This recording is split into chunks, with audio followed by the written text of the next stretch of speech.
آج جیسے اقبال صاحب نے کہا کہ ہم نے آپ کو 2 فیز مکمل ہونے کے بعد یہاں جو بلایا ہے، اس مقصد کے لیے بلایا ہے کہ میں آپ لوگوں کے ساتھ اپنی پارٹی کی طرف سے چند جو میرے تاثرات ہیں تو ان کو آپ کے ذریعے، آپ کی چینلز کے ذریعے عوام تک پہنچانے کی کوشش کرتا ہوں اور آپ لوگوں سے بھی شیئر کرتا ہوں۔ دیکھیں، 1987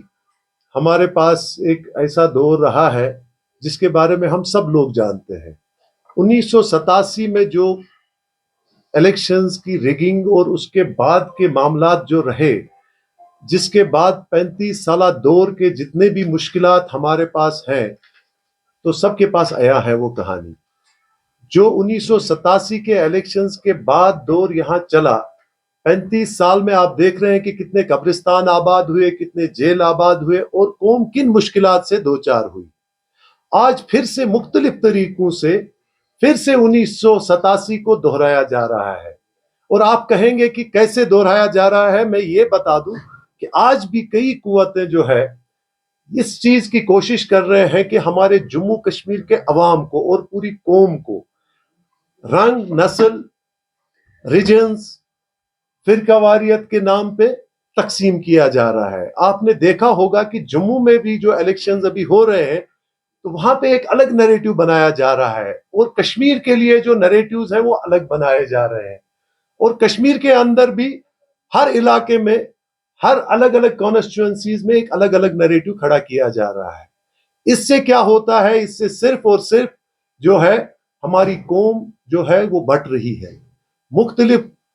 لوگوں کی طرف سے اس کو بانٹنے کی جو سازشیں چل رہی ہے، ہم سب لوگوں کو اس کے لیے خبردار رہنے کی ضرورت ہے۔ آپ دیکھ رہے ہیں کوئی بھی قوم جب تک متحد نہیں ہو جائے گی، جب پوری جموں کشمیر کی عوام متحد نہیں ہوگی تو کیسے ممکن ہے کہ ہم پیس، پروگریس اور پراسپیرٹی کی بات کریں گے؟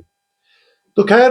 میں یہ کہنا چاہوں گا، آپ لوگ جو ہے، جو میڈیا ہوتا ہے ایک با اثر ادارہ ہوتا ہے، آپ لوگوں کی بہت زیادہ ذمہ داریاں ہوتی ہے۔ آپ لوگوں سے میری گزارش ہے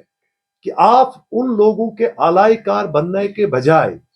یا معاون بننے کے بجائے ہمارا ایک رول ہونا چاہیے۔ آج کی ڈیٹ میں ہمیں ان سب طاقتوں کا مقابلہ کرنا چاہیے جو ہمیں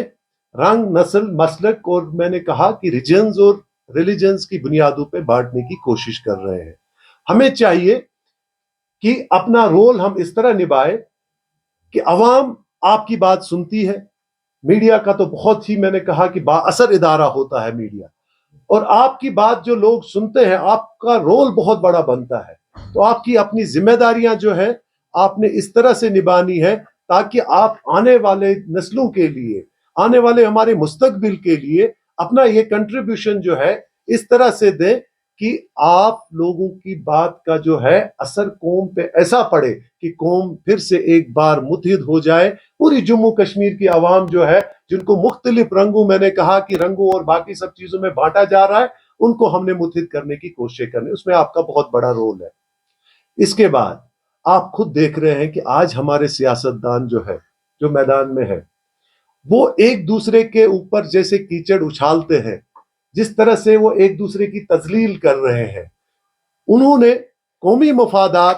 اور عوام کے جو معاملات ہیں، عوام کے جو مشکلات ہیں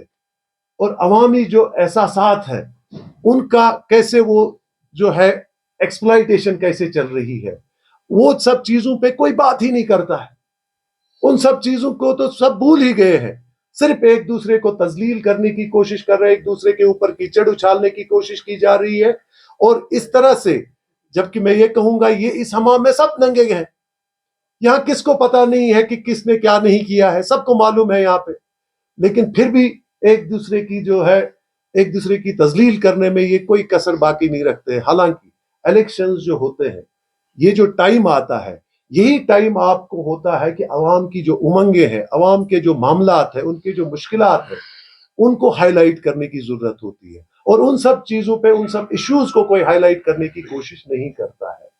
تو میری یہ گزارش ان سب سیاستدانوں سے ہے، بجائے اس کے کہ آپ ایک دوسرے کی تذلیل کریں، آپ ایک دوسرے کی لیگ پلنگ کریں، ایک دوسرے کی پہ کیچڑ اچھالیں، آپ کو چاہیے کہ عوام کے جو مشکلات ہیں، عوام کے جو معاملات ہیں، تو ان کو اجاگر کرنے کی کوشش کریں۔ اس پہ آپ ووٹ مانگے لوگوں سے، نہ کہ لوگوں کو جذباتی نعروں اور باقی چیزوں سے آپ لبائیں.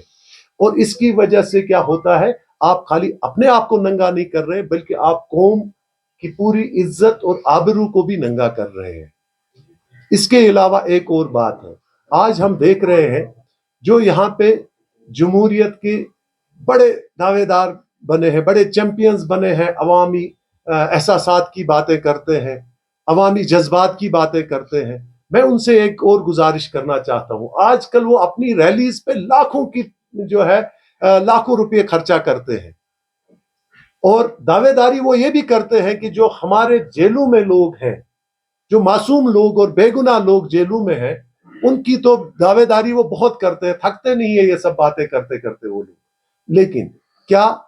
وہ لوگ یہ جو ریلیوں پہ اتنا بڑا پیسہ خرچہ کرتے ہیں، کیا انہوں نے کوئی وکلا کی ٹیم آج تک کانسٹیٹیوٹ کی اس بارے میں جو ان معصوم اور بے گناہ لوگوں کے کیسز کے لیے فائٹ کرے، ان کے رائٹس کے لیے فائٹ کرے؟ کوئی بات کرنے والا نہیں ہے. لیکن جب پالیٹکس کرنے کی بات آتی ہے نظر بندوں پہ یا کوئی اور معاملوں پہ، تب یہ بہت پیش ہوتے ہیں، بہت بڑے بڑے دعوے کرتے ہیں. اس کے علاوہ اب میں اور ایک بات آپ لوگوں سے کہنا چاہتا ہوں کہ آج کے الیکشن میں لوگ آنا چاہتے ہیں باہر، نوجوان جو ہے ہمارے باہر آ رہے ہیں، حصہ لے رہے ہیں ڈیموکریٹک پروسیس کا، وہ حصہ بننا چاہتے ہیں اور بن بھی رہے ہیں. لیکن ہمیں ان کی امنگوں پہ پورا اترنا ہوگا. اگر ہم ان کی امنگوں پہ پورا نہیں اترے، اگر ہم نے وہی 87 کی بات دہرائی، تو آنے والا جو مستقبل ہے وہ بہت ہی تاریک ہے. اور مستقبل کے حوالے سے میں یہ کہوں گا کہ آنے والا وقت جو ہے وہی جو 35 سالہ دور ہم نے گزارا ہے، کہیں ہم اسی کے شکار پھر سے نہ ہو جائے. اسی لیے ہمیں نوجوانوں کی ان امیدوں پہ پورا اترنے کی کوشش کرنی ہے. اور ان نوجوانوں سے بھی میری یہ گزارش ہے، کیونکہ قوم کا سرمایہ اور قوم کے محافظ جو ہوتے ہیں ہمارے نوجوان ہوتے ہیں. آج کل نوجوان باہر آ رہے ہیں اور نوجوانوں کی قیادت کی ضرورت ہے. Jammu Kashmir Nationalist People's Front کی طرف سے میں ہمیشہ کہتا ہوں کہ میں نے یہ یوتھ کا جو پلیٹ فارم بنایا ہے، صرف اسی لیے بنایا ہے کہ ہم ان نوجوانوں کا سیاسی شعور اس طرح سے بیدار کرنے کی کوشش کریں. ہم سب کا اس میں رول ہونا چاہیے کہ ان سیاسی نوجوانوں کا سیاسی شعور بیدار کرنے کی ضرورت ہے، ان کو ٹرین کرنے کی ضرورت ہے، ان کو سیاسی طور بالغ کرنے کی ضرورت ہے، تاکہ آگے آنے والے ٹائم میں اپنے قوم کو جو وہ لیڈ کرنے والے ہیں، جو وہ ڈائریکشنز دینے والے ہیں، کہیں وہ ڈیزاسٹر میں نہ تبدیل ہو جائے، کہیں وہ الٹی ڈائریکشن قوم کو نہ دے. کیونکہ آلریڈی اس قوم نے بہت سے تکالیف اور مشکلات دیکھے ہیں. آلریڈی لیک آف لیڈرشپ کی وجہ سے جو ہمارے اوپر آج تک کے معاملات رہے ہیں، جس کی وجہ سے آج ہم تکلیفوں میں ہیں. آج جو تکالیف ہمارے اوپر ہے، ڈیولپمنٹ کے حساب سے آپ دیکھیں، باقی چیزوں کے حساب سے دیکھیں، ہر جگہ ہم بہت پیچھے رہ گئے ہیں. لیکن آج کا نوجوان اگر پھر سے سیاسی شعور بیدار کیے بغیر اور جذبات میں آ کے کوئی بھی ڈائریکشن دے گا، تو وہ بھی ایک ڈیزاسٹر کا جو ہے مطلب شروعات ہو جائے گی اس ڈیزاسٹر کی. اسی لیے بہتر ہے کہ ہم بھی اپنا رول ادا کر ہی رہے ہیں. Jammu Kashmir Nationalist People's Front ہمیشہ سے اسی چیز پہ کام کر رہی ہے. ہم صرف اور صرف اپنے کمپیننگز میں اور باقی جو ہمارے معاملات رہتے ہیں ان میں بھی یہی کوشش کرتے ہیں کہ ہم اپنے نوجوانوں کی کاؤنسلنگ کریں، ہم اپنے نوجوانوں کا وہ سیاسی شعور بیدار کریں، تاکہ وہ نوجوان جو آگے آنے والے مستقبل کے ضامن ہیں، آگے آنے والے مستقبل کے ہمارے جو ہے محافظ ہیں، تو ان کی سیاسی جو شعور ہے اس کو ہم پراپرلی بیدار کریں. کیونکہ سیاسی شعور جو ہوتا ہے اس کی بیداری جو ہوتی ہے بہت اہم ہوتی ہے، اس کو بیدار کرنا. اگر آپ بیدار کیے بغیر ایک ایسے ہی رانگ ڈائریکشن میں چلے جائیں گے، وہ ڈیزاسٹر میں تبدیل ہو جاتا ہے. اس کے بعد میں کہتا ہوں کہ ہماری پارٹی کا جو 3 ایز کا ایجنڈا ہے، وہ آج تک میں ہمیشہ سے یہی کہہ رہا ہوں کہ جس بھی ترقی یافتہ ممالک نے آج تک اس 3 ایز کو اڈاپٹ کیا ہے، جس میں ایجوکیشن کی ہم بات کرتے ہیں، پراپر ایجوکیشن کی، پراپر ایجوکیشن سسٹم کی، اور پراپر اکنامکس کی ہم بات کرتے ہیں، اور امپلائمنٹ اور امپاورمنٹ کی جو ہم بات کرتے ہیں، وہی چیز ایک واحد حل ہے ہر ایک مشکلات کا. کیونکہ یہ جو ایجوکیشن ہے اس کی وجہ سے ہی آپ میں جو ہے وزڈم آتی ہے، اور تبھی ہم سارے مشکلات کا حل کر سکتے ہیں جب ہم اس ٹرپل ای کو اڈاپٹ کریں گے. اور اسی کے بعد یہاں پہ کوئی پیس، پروگریس اور پراسپیرٹی آ سکتی ہے. اس کے بعد ایک اور بات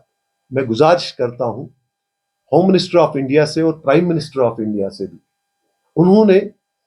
لاسٹ ٹائم جب ایبروگیشن آف آرٹیکل 370 کی بات ہوئی تھی اور جب ہمارا اسٹیٹ ہوڈ چھینا گیا تھا، اس ٹائم انہوں نے وعدہ کیا تھا کہ آنے والے وقت میں وہ اسٹیٹ ہوڈ کو ریسٹور کریں گے. مجھے ایک بات سمجھ میں نہیں آ رہی ہے کہ ہمارے پردھان منتری صاحب اور ہوم منسٹر صاحب کو کون سی بات روکے ہوئے ہے اس اسٹیٹ ہوڈ کو واپس کرنے میں. اگر عوام اس بات کے انتظار میں ہے، اب 2 فیز یہاں پہ کمپلیٹ بھی ہو چکے ہیں، اب انہوں نے فلور کے اندر بھی، پارلیمنٹ کے اندر بھی اور باہر بھی انہوں نے کہا تھا کہ اس کو ہم ریسٹور کریں گے. اس کی بحالی کے لیے ہم ان سے ایک بار پھر گزارش کریں گے کہ ان کو اس کو بحال کرنے میں کوئی کوتاہی اب نہیں کرنی چاہیے، کیونکہ عوام کی امنگیں جو ہے اس بات کے ساتھ جڑی ہوئی ہے. باقی آخر میں پھر سے نوجوانوں سے ایک میری یہی اپیل ہے کہ آپ الیکشنز میں پراپر طریقے سے جو حصہ لے رہے ہیں، آج کی بار آپ آ رہے ہیں باہر، لیکن انہیں بھی چاہیے کہ جن بنیادوں پہ، جن مسلکی بنیادوں پہ، جن مذہبی بنیادوں پہ، جن ریجنل بنیادوں پہ ہمیں بانٹا جا رہا ہے، ان کو بھی اس بارے میں ہوشیار اور خبردار رہنے کی ضرورت ہے. باقی میں آپ لوگوں کا شکریہ ادا کرتا ہوں کہ آپ ہماری باتوں کو ہمیشہ عوام تک پہنچانے میں ایک میڈیم بنتے ہیں اور آپ ہی بہتر طریقے سے اس کو پیش کر سکتے ہیں. باقی وسلام، اللہ آپ کو